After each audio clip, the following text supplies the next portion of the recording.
હવે પરંપરા અનુસાર થનારી સાસુ અને થનારી વહુ બંને એક સાથે મંદિરની પરિક્રમા કરશે.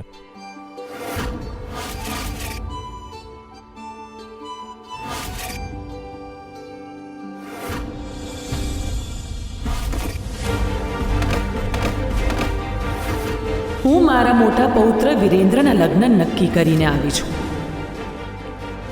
આ બધાની સામે તે ગૌરીનું અપમાન કર્યું હતું. આજે આ બધાની સામે જ તું ગૌરી પાસે માફી માંગીશ. મને માફ કરી દે ગૌરી.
અરે અરે ગૌરી, અરે તું તો અત્યારથી જ લથડિયા ખાવા લાગી. સંભાળ તારી જાતને ગૌરી બેટા.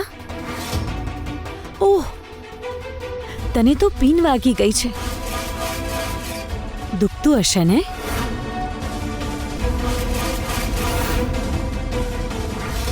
આનાથી ક્યાંય વધારે દર્દ અને તકલીફ મને થઈ રહી છે.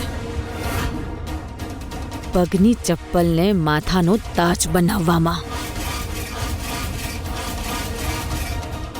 હું નથી જાણતી કે માતાજી પર કયો જાદુ ચલાવ્યો છે તે, પણ મારી સાથે ભીડવાની બહુ મોટી ભૂલ કરી છે તે,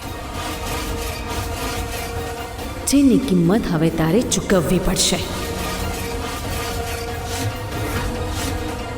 તારા ઉલટા દિવસો ગણવાનું શરૂ કરી દે છોકરી, કારણ કે આજ પછી તારા રસ્તામાં હું એટલા કાંટા વેરવાની છું કે જેના વિશે તે ક્યારેય વિચાર્યું પણ નહીં હોય. અને જો તું ક્યારેય પૂરું ન થાય એવા કષ્ટથી બચવા માંગતી હોય તો આ ગામ છોડીને ભાગી જા. સમજી? ક્યાં રહી ગયા તમે બંને? આવી રહ્યા છે માતાજી. ભૂલતી નહીં મેં જે પણ કહ્યું છે તને.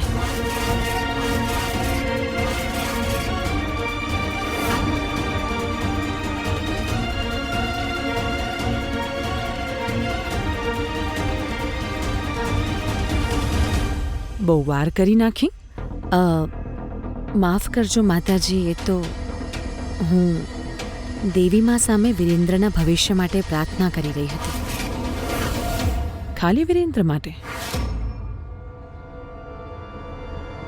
ઉષા, હવેથી ગૌરી પણ વિરેન્દ્રના ભવિષ્યનો એક ભાગ છે.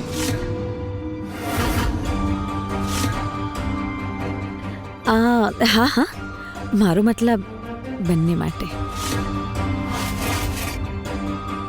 હવેથી તારી દરેક પ્રાર્થનામાં વિરેન્દ્રની સાથે સાથે ગૌરીનું નામ પણ હોવું જોઈએ. આશા રાખું છું કે સાસુ અને વહુનો પ્રેમ હંમેશા આવો ને આવો રહેશે.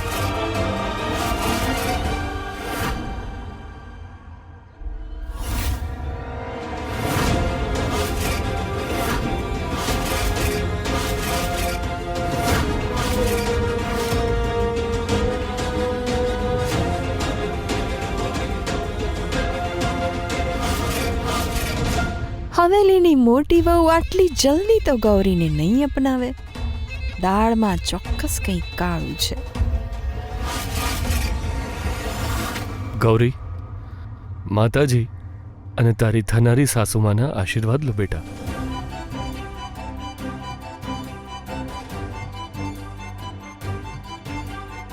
અખંડ સૌભાગ્યવતી ભવ.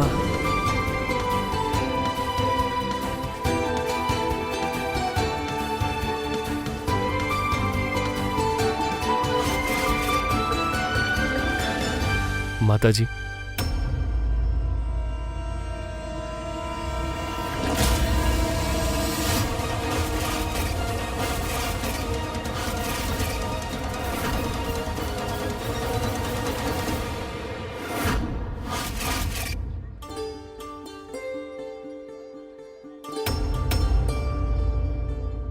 रिश्तों से बंधी है गौरी,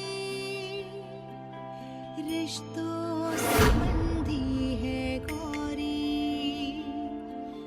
रिश्तों से बंधी है गौरी. ગૌરી બેટા, આ નાળિયેર અને ફૂલ દેવીમાના ચરણોમાં ચડાવીને તારા નવા જીવનની શરૂઆત માટે એમના આશીર્વાદ લે.